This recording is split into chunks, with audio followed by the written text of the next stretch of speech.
అదానీ మీద CBI enquiry అనగమనండి NDA కూటమిని. అది అడగాలి. అది అడిగితే ఆటోమేటిక్ అందరూ బయటకు వస్తారు. ఇప్పుడు ప్రధానమంత్రి గారు ఎన్నిసార్లు కలిసింటారో అదానీ గారిని అంటే ఆయనకు ముడుపులు చెల్లినట్టేనా? ఆయనకు పోయింటాయా?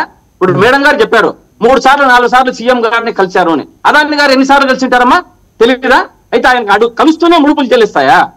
ఇవన్నీ అభియోగాలు మాట్లాడేటప్పుడు నిర్ధారణ చేసుకొని అభియోగాలను మాత్రమే చూడాలి.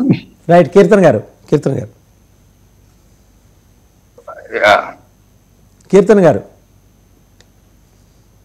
సార్ 3 సార్లు కలిస్తేనా అనే విషయం నేను చెప్పను కానీ నేను ఒకసారి జగన్మోహన్ రెడ్డి గారి మాటలు మీకు వినిపిస్తాను సార్, మీరు పర్మిషన్ ఇస్తే.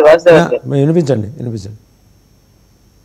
అదానీ అనే సంస్థ, అదానీ అనే వాళ్ళు ఏ రోజు కూడా ఆంధ్ర రాష్ట్రంలో అడుగులు ముందుకు వేయరా. వాళ్ళు అడుగులు ముందుకు వేశారు ఎప్పుడు అంటే జగన్ ముఖ్యమంత్రి అయిన తర్వాతనే అడుగులు ముందుకు పడ్డాయి. అవును, డబ్బులు ఇచ్చారని చెప్పాడమ్మా.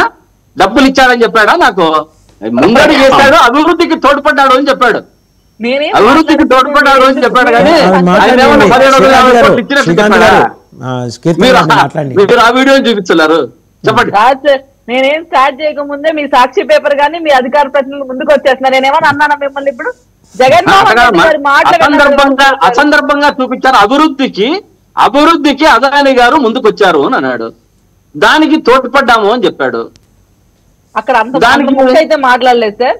అదానీ గారు ఏపీలో అడుగు పెట్టాలంటే నేను ముఖ్యమంత్రిగా ఉండాలనే మాట అంత అర్థమవుతుంది ఎవరికైనా. మీరు అభివృద్ధి అదానితో సాధ్యమవుతుంది అనే అంత ఇంటెన్షన్ లో జరగలేదు. అంటే మీరు వీడియోలో చేసేటప్పుడు ఇటువంటి చూపించేటప్పుడు ముందు అన్ని కట్ చేస్తారు. అవన్నీ వస్తే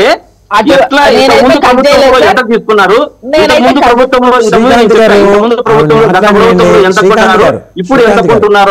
శ్రీకాంత్ గారు ఏకైక మహిళా ప్రతినిధి, ఆమెను మాట్లాడియండి. Letter speak out. మీరు అన్న మాట అన్నాం. అదాని నేను ఉంటేనే ఇక్కడ సీఎం గా నేను ఉన్నప్పుడు అదాని ఇక్కడ ఏపీలోకి అడుగు పెట్టగలుగుతాడు అని ఆయన మాటలు ఆయన ఒప్పుకున్నాడు. ఇంకొక విషయం ఏంటంటే మేము అన్నెసరీగా నాన్సెన్స్ అయితే చేయట్లేదు. ఇతర రాష్ట్రమైన మహారాష్ట్రలో 1 రూపీ 49 పైసకి కొన్నప్పుడు మనం ఎందుకు 2 రూపీ 49 పైసకి కొంటున్నాం అనేది ఒక 50 పైస ఎక్కువ.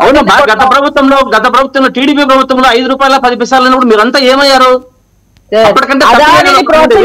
ఉన్నాను సార్. మీరు టీడీపీలో ఏం చేశారు నాకు అనవసరం. ఇతర రాష్ట్రాల్లో 2014-19లో మీరు ఎందుకు ప్రశ్నించలేదు? జనసేన ఉంది కదా అప్పుడు కూడా, జనసేన ఉన్నారు కదా అప్పుడు కూడా, ఎందుకు ప్రశ్నించలేకపోయారు? నాకు టీడీపీకి సంబంధం లేదు. అదానీ సంస్థ మీద మీరు అంత ఇంట్రెస్ట్ చూపించి ఏపీకి తెచ్చి జగన్మోహన్ రెడ్డి గారు సీఎం అయితేనే అదానీ ఎంటర్ అవుతుందనే అంత స్టేట్మెంట్ మీరు ఇచ్చినప్పుడు అదానీ దగ్గర ఇంకొక 10 రూపాయలు తక్కువ తెచ్చుకోవాలి కానీ ఇతర రాష్ట్రం కన్నా ఇక్కడ 10 రూపాయలకి ఎక్కువ తేవడం ఎందుకు?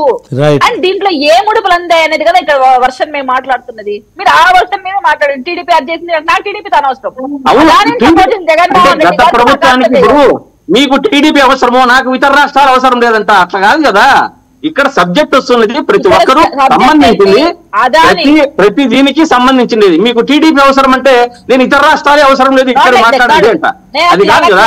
నాకు క్లియర్ గా నా వర్షన్ ఏనండి. నేను టీడీపీ ఎంత ఛార్జ్ చేసుకొని నేను అడగట్లేదు. ఇక్కడ అదానీ విషయంలో మేము ఎందుకు జగన్మోహన్ రెడ్డి గారిని ఆరోపించి మాట్లాడుతున్నాం? శ్రీకాంత్ గారు, కీర్తన్ గారు, గోపి గారు, చౌదరి గారు అందరికీ ధన్యవాదాలు. ఖచ్చితంగా ఈ అంశం మీద మళ్ళీ మాట్లాడదాం. సో చూసాం కదా 2034కి దేశ ప్రధానిగా పవన్ కళ్యాణ్ ఈ ప్రతిపాదన ఆర్ఎస్ఎస్ చేసింది. చాలా సీరియస్ డిస్కషన్స్ నాగపూర్లో జరుగుతున్నాయి. అండ్ తెలుగు వాళ్ళందరూ కూడా స్వాగతించాల్సిన విషయం. పివి నరసింహారావు గారి తర్వాత ఆ ఖ్యాతి